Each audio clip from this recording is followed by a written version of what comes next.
temperatures and densities, where quarks and gluons, the fundamental building blocks of protons and neutrons, are no longer confined within individual nucleons.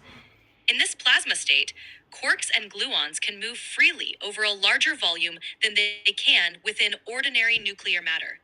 This state is believed to have existed just after the Big Bang. Quark-gluon plasma is closely related to quantum chromodynamics, QCD, which is the theory of behavior of quarks and gluons and their interactions. The study of quark-gluon plasma provides insights into QCD, particularly in understanding how quarks and gluons behave under extreme conditions and how the strong force operates at these scales. Can you explain what Cern does when investigating this phenomena and how their machines operate, basically?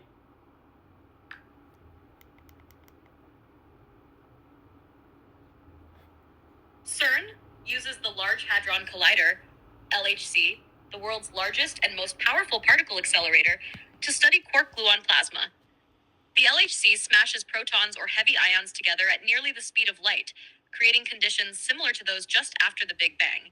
These high-energy collisions can produce quark-gluon plasma, allowing scientists to observe its properties and behavior. The data gathered helps researchers understand fundamental forces and particles in the universe.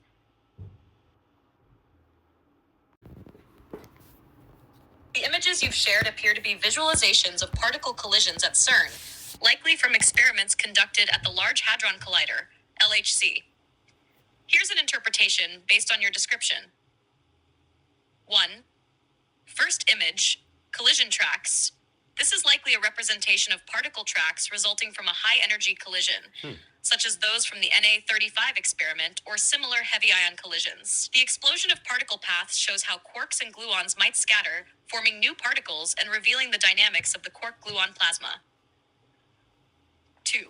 Second image, Alice from the ALICE, a Large Ion Collider experiment detector. ALICE specializes in studying heavy ion collisions, e.g., lead-lead collisions, focusing on the properties of quark-gluon plasma. The dense web of lines represents particle trajectories post-collision. The ALICE Ion Collider isn't a separate collider, but rather an experiment at the Large Hadron Collider, LHC, at Cern. ALICE stands for a Large Ion Collider Experiment. It's designed to study the physics of strongly interacting matter at extreme energy densities, focusing on quark-gluon plasma, a state of matter believed to have existed just after the Big Bang.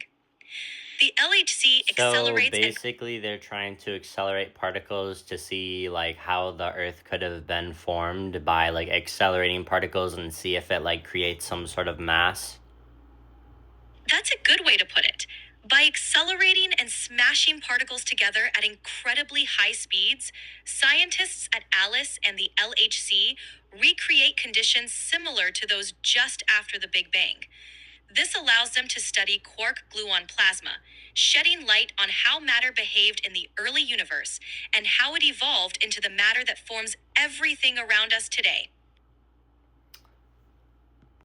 Quark-gluon plasma, QGP, is special because it's a state of matter that existed just microseconds after the Big Bang.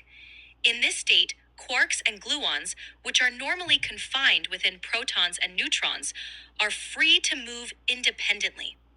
This freedom gives QGP unique properties, allowing scientists to study the strong force, one of the fundamental forces in physics, in a new way. Understanding QGP helps researchers learn more about the early universe's conditions and the behavior of matter at extreme energies. It's like having a window into the birth of the cosmos.